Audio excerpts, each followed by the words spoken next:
屋内养4树，后代辈辈富，养一棵财运亨通，寓意儿孙有富禄。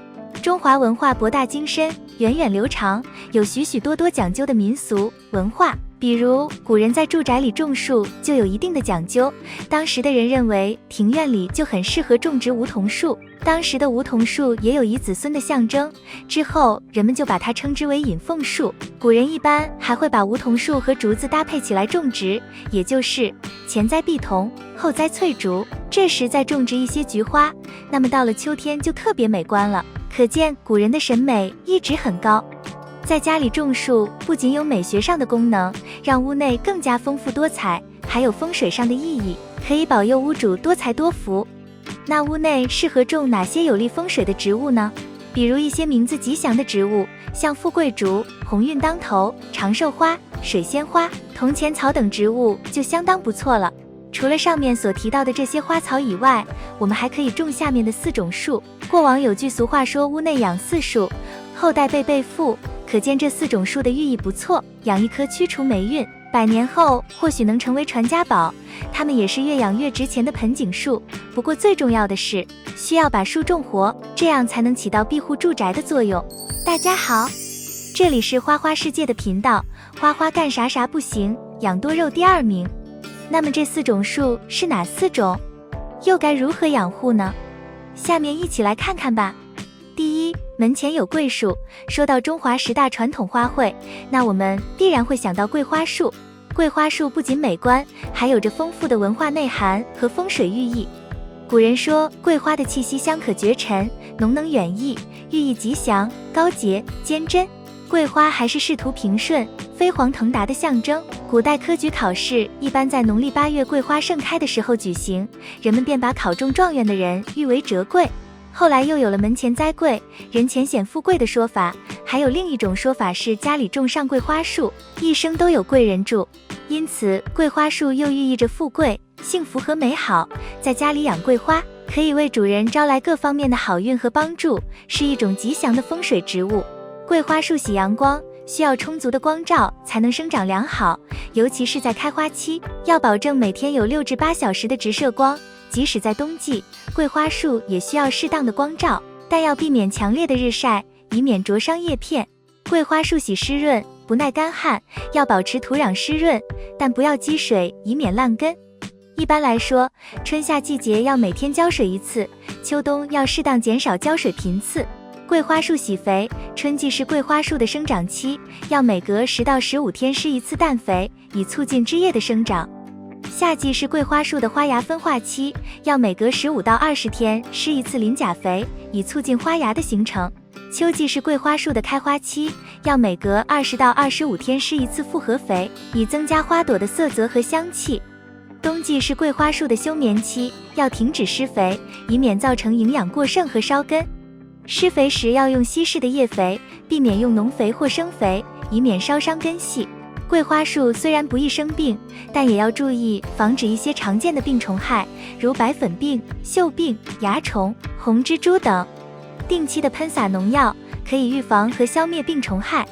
喷洒农药时要选择合适的药剂和浓度，避免对植株和环境的伤害。喷洒农药时要避开开花期，以免影响花朵的美观和香气。2. 家里有平安树。如今许多花友会在家里养护平安树，这是很不错的，因为平安树的象征性和发财树一样好，有着阖家幸福、万事如意、平安的寓意。它也是一种常绿的小型乔木，平时对阳光的需求量不高，因此养在我们的办公室、客厅都是相当好的。有的花友则是把平安树放置在走廊、过道养护，一样也可以，只不过你的养护环境要通风，不要封闭。当平安树长得较为旺盛时，它就有厚实浓绿的叶片了，再加上它的嫩叶油亮，看起来真是焕然一新，象征着吉祥和安康。从风水学上来说，平安树能抵御邪灵，又或者能带来好运。若你家里还缺少绿植，那么选择平安树是不错的。平安树喜欢光照充足的环境，但过于强烈的阳光会对其造成伤害，因此在夏季高温时应注意遮阴，避免阳光直射。同时，平安树适宜生长在温暖的环境中，最适宜的生长温度为30度以下15度以上。冬季应注意给平安树保暖，避免温度过低导致冻害。平安树喜欢湿润的环境，但浇水过多或过少都不利于其生长。在生长期间，应保持土壤湿润，但避免积水。同时，平安树也需要充足的营养，应定期施肥。一般来说，生长季可每隔半个月施加一次氮磷钾复合肥，同时喷洒磷酸二氢钾叶面肥，来促进植株的生长。冬季则要减少施肥或停肥。养护平安树要避免过度浇水，平安树喜欢湿润的环境，但过度浇水容易导致根系腐烂。因此，在浇水时应注意适量，避免积水。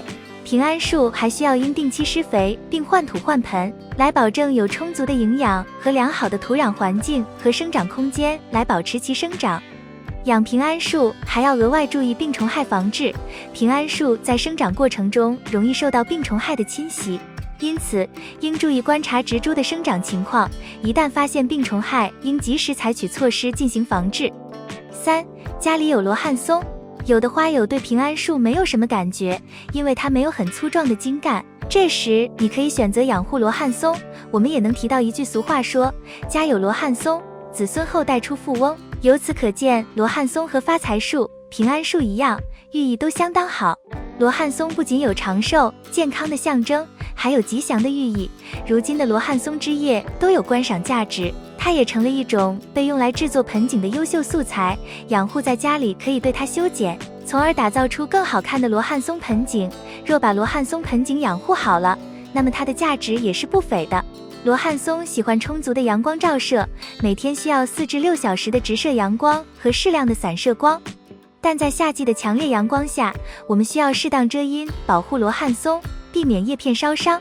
罗汉松适宜生长的温度范围为15到25摄氏度，低于这个温度后就需要挺肥，尤其当冬季气温下降到0摄氏度以下时，需要额外采取保暖措施，如搬移到室内或加盖保温罩。罗汉松是一种对水质要求比较高的植物，需要选择清洁、不含氯和杂质的水源进行浇水，如雨水、净化过的自来水或井水都可以。浇水时观察土壤湿度，保持土壤湿润但不过湿，避免积水。每次浇水要充分湿透整个土壤，但不要过量，以免造成根部窒息。在风水学中，罗汉松象征长寿和福气。罗汉松可以放置在家中或办公室，以增加风水的好运。根据个人信仰和风水需求，还可以选择特定的摆放位置和盆器来增强其风水效果。4. 家里有石榴树。最后要介绍的是石榴树。有句话说，家有石榴树，子孙多子多福。石榴树是少有的能在家中种植的果树，它既能开花又能结果，在室内还可以做观景养殖，因为开出的花和结的果实色彩都是橙红色的，鲜艳又喜庆，果实内部又有10分多的小籽紧紧抱在一起，因此它就有多子多福的意思了，因此也被人们赋予了家庭团结、多子多福的寓意。石榴树的株形不像其他果树一样大，因此也可以在室内种植，选择中型盆甚至是小型盆都可以。土壤要疏松肥沃，排水透气性好，可以选用腐殖土，以腐殖土为主，添加少量的菜园土和骨粉调配而成，更为合适。石榴树不需要太多水分，当土壤干时可以适当的浇水，保持石榴树的土壤一直处于微微湿润的状态就可以了。具体的浇水可以分为夏季1到2天浇一次水，不要出现积水，积水时应当尽快排出。春季和秋季4到6天浇一次水，在土壤干涸发白时浇水。冬季要控制水量，1个月浇一次水就可以了。石榴树喜欢长时间日照的环境，光照的充不充足，可以直接导致石榴花开的颜色鲜不鲜艳，花量多不多。如果光照达不到石榴树的生长要求，叶子就容易发黄，枝条也会变得细小，影响了开花，自然也就影响结果了。石榴树喜欢在15到25摄氏度的温度下生长，但石榴树也很耐寒，最低可以承受-10摄氏度的低温，因此正常的越冬没有问题，但要注意多通风。关于屋内养4树，后代辈辈富这句话里所提到的4种树就介绍到这里了。你会养一棵驱除霉运吗？我觉得多养几棵都没问题，没准真养成传家宝了，到时候或许有很高的价值。以上就是今天分享的内容。如果你还有其他关于种植和风水上的经历，欢迎评论区分享给花友。如果对分享的内容有其他意见，欢迎及时告诉花花。喜欢花花的内容，请点赞、关注并多多转发。感谢观看，我们下期再见。